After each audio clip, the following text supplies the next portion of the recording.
getting looked over. Can we just Yeah, mention something right quick? This yeah, man just dropped a project. Like, and he's so preoccupied with like all this shit that's popping off right now that like a 9-track project came out in May, yeah. and we're like, he's like, it's not even worth talking about now because we got all this other shit to talk about now. That is actually pretty fucking a big flex. That's a big flex. Bro, it's and and honestly, music's my therapy, man. So when I'm put it like this, if somebody sits there and asks me, "Hey, man, what's going on with you today?" Right? I'm not really gonna sit there and give an answer and open up. That's just how I've always been. I've been like that. I've learned I'm better at it now, but a lot of people are full of shit. Like I learned that throughout my life. And so I was like, man, I'm not gonna burden anybody with what I got going on. Right. So I would always close it up. And I never had that. And that's not a healthy thing, by the way. Okay. So don't think people that, oh, it's healthy. Don't do that. Talk about what's going on with you. Right. Get it out. It's better to be out than you bottling shit up and not letting it out. Right. But that transitions into the studio was the very first time that I was able to literally put how I felt out without anybody judging me, without having anybody. It was just me and the beat. Right. So that was the biggest release was that.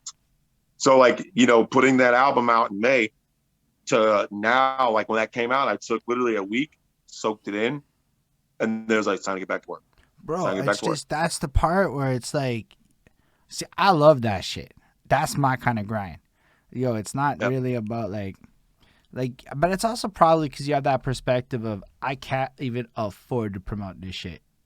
So let's move on to the next That's shit. that. Well, and that was part. And I have now this new shit. I'm not even paying for promotion, but I've gotten it on the radio. I got people promoting it like crazy. And when it before it even drops, like, and it's crazy how that's transitioned because yeah, paying for promo, man, you got to know who's the right people to pay. One, because you have 95% of them are scams, so you got to be very careful with that. Also, if you anybody here that's an artist, do not buy views or plays on your Spotify. If it gets caught that you did that, your shit will be banned. Big So facts. just remember that because people do that, and the thing is, they don't a lot of people, man, when you're an upcoming artist, you're beginning, you don't have in your mind, oh, people are trying to fuck me over, right? Like, that's not what you're wanting to think of. Oh, these people genuinely like my music, trying to help me, cool. When in all reality, 9 out of 10 of them are just trying to fuck you to get some money. You have to understand that, and the only reason I say that is because I went through it myself. So I've been through it. I Mm-hmm. went and got scammed. I went through the scams and was like, oh, okay, I just wasted my fucking money and I look like an idiot, right? Yeah. Because I didn't know any better. But I now that mean, I've been through these things, being able to be on here talking with you on this, on the radio show was on the other night talking about this, I'm able to give artists or people in but general it's looking like to do just to some give them like advice. credit to like this whole other part to it, right? Like, how do I even know who the fuck Super 5 Stoned is, right? That's a huge question Yep, because random guy yep, in Texas and myself, and it was like we actually did connect via a third party that's from Montreal yep, too.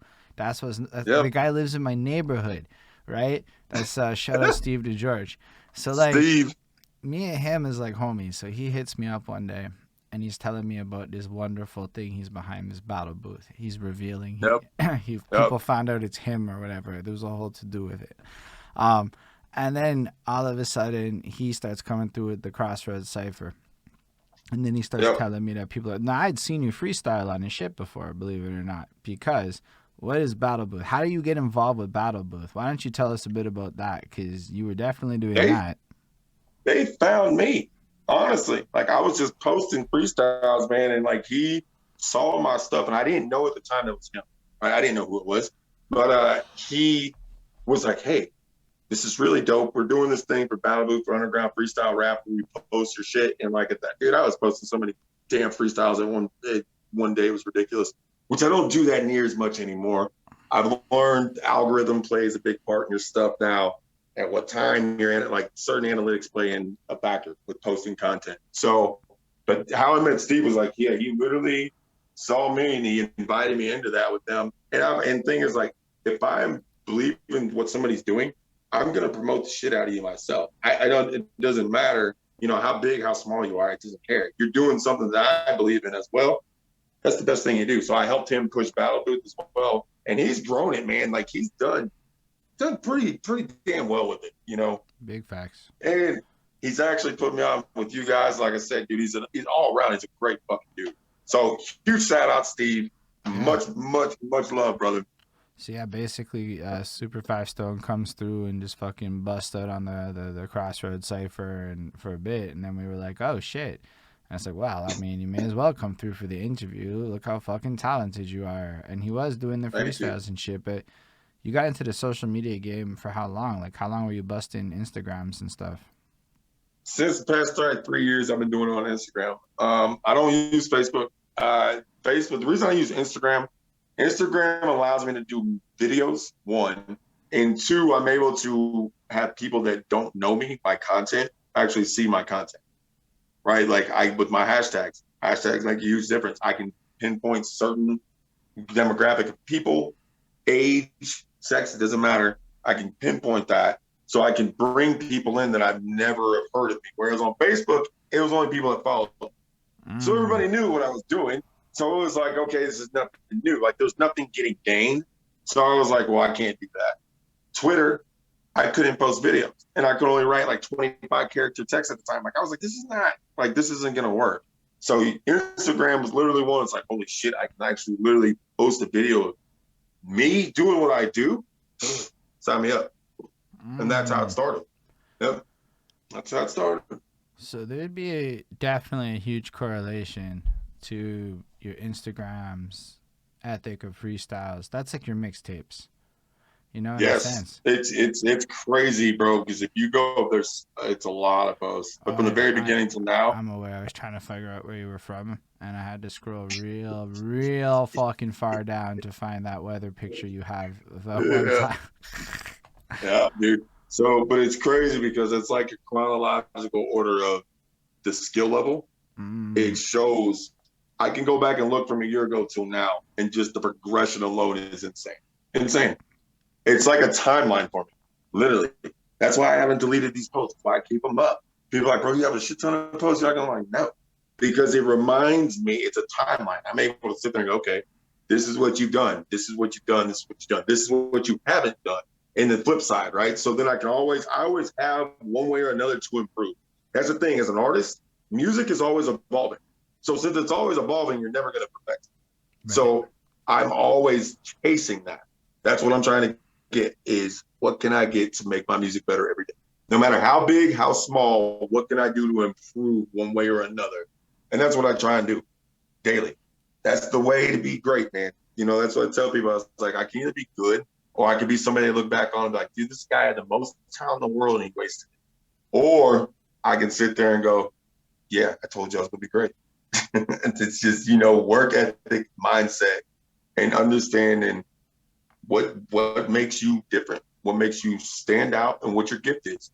And once you do that, it's a wrap. Facts. It's a wrap. No, it's big facts. I really heavy to all of that. Man, like you got a lot of passion in you. Like everything about you. Yeah. I gotta ask, what's this shit that this game that you also play? What is this other thing that you do? What? I went on your Instagram and it looked like there's a sport with a disc or something, and I don't know what it is. Oh yeah, this guy right here, man, my apparel guy, Euphoria Disc Golf. I actually play disc golf. It's now a professional sport. It's awesome. And the thing is, like, I used to play regular ball golf, right? Hitting it with the club. I sucked. I was terrible. I couldn't hit the ball where I wanted to go. I had a bunch of power, but I couldn't ever. It was frustrating, man. And it's expensive. Playing regular golf is expensive. So disc golf is literally the same rules of golf, except you play in the woods, you play and there's baskets. So you have 3 shots to make it in. If you get any shot above that, you take a stroke, so forth and so on. And man, I absolutely love the sport. Absolutely love it. My wife plays. She's really damn good. Super proud of her. And our kids, our daughters, like our 5-year-old throws. My little one that turned 1's going to be throwing. Like, it's a great sport, man. And anybody can do it. It's literally free. You can go to any course, not have to pay anything. You like your discs. A lot of the time, the plastic, like the frisbees, but they're not like those big frisbees, like ultimate You know, frisbees people apparently think everyone about. plays it in Norway. No, yeah, bro, it's huge in Norway. It's big. They said on average, there's about on average about 12 million new people playing it a day. It's huge. It is blowing up. Yeah, it's they just had, and in the sport, the main guy that's been a beast in it, man, he literally he's changing the sport for good. He signed a 10-year, $10 million contract. So he just brought the big money into it. So having Adidas as a sponsor in there now, they're trying to get Red Bull sponsorship in there. Like they're corporatizing it, which I can see them doing it, but it's going to grow it immensely. It's like in the grassroots stage, if you think about it. Disc golf's been around since 1984. Was like the first tournament ever. So it's not been around for over 45 40 years. It's still in its infancy compared to regular golf, which has been around since like what 1500, 1600, some shit like that. Like it's way back in the day.